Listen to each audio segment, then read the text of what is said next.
bagaimana software diinstal dalam pikiran bawah sadar.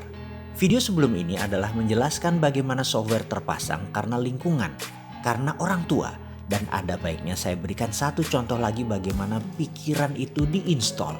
Mengapa penting saya memberikan penjelasan yang banyak ini dan panjang ini? Karena apapun yang bisa dipasang bisa dibongkar.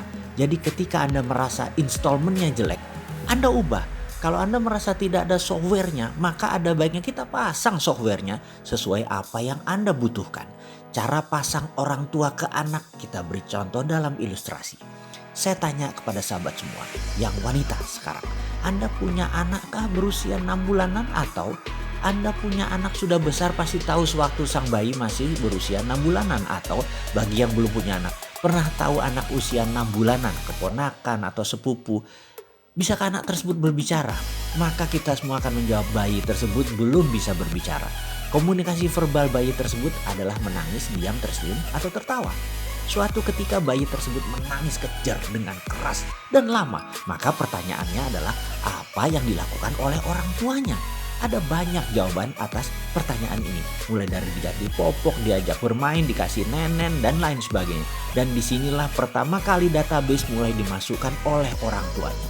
Di Indonesia, dalam catatan aplikasi psikologi, anak bayi yang menangis oleh orang tuanya 80% pasti dinenenin atau dikasih susu. Sementara di Jepang, di Amerika, di beberapa negara Afrika, di Eropa budayanya lain lagi. Karena merasa sudah dilihat tidak pipis, belum waktunya makan, tidak ada masalah fisik yang berarti, aman dalam box, banyak orang tua hanya memainkan dan mengajak komunikasi sang bayi. Bayi pun begitu tidak diam diteruskan mainnya atau malah terus diajak berbicara. Inilah yang kemudian hari di Indonesia banyak anak yang menggunakan tangisan sebagai senjata mempengaruhi orang tuanya karena tidak dibiasakannya bernegosiasi, dibiasakan dituruti keinginan anak sehingga menjadi demanding anak tersebut, menjadi sangat banyak maunya anak tersebut. Ada lagi yang harus diperhatikan, ada software lain yang dipasang oleh orang tua pada sang anak dengan ngegampangin, dengan nenenin tadi. Pertanyaan, mengapa bayi tadi menangis? Kita bahas satu persatu kemungkinannya. Karena lapar, karena kepanasan, karena kedinginan, karena pipis, tidak nyaman, kesepian, atau mau main, dan lain sebagainya. Intinya karena komunikasi belum banyak, vocabulary-nya masih belum banyak, maka pilihan dia adalah menangis. Sekali lagi, menangis karena ada masalah.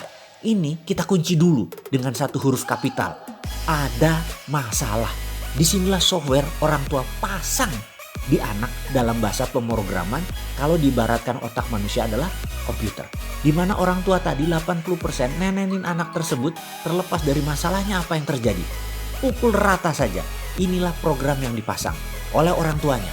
Nak, kalau ada masalah dalam hidupmu, masukkan sesuatu ke mulutmu.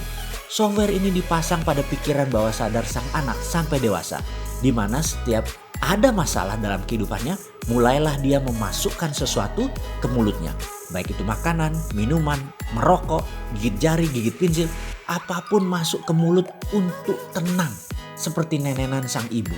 Tidak heran masalah memasukkan ke mulut tadi makanan yang terbanyak. Dan membuat populasi Indonesia di atas 30% adalah overweight masalah terbanyaknya. Jadi ada juga mereka jadi karena ketergantungan minum atau alkohol dan lain sebagainya. Sekarang sahabat sudah mulai paham bagaimana pikiran bawah sadar dipasang dalam otak manusia.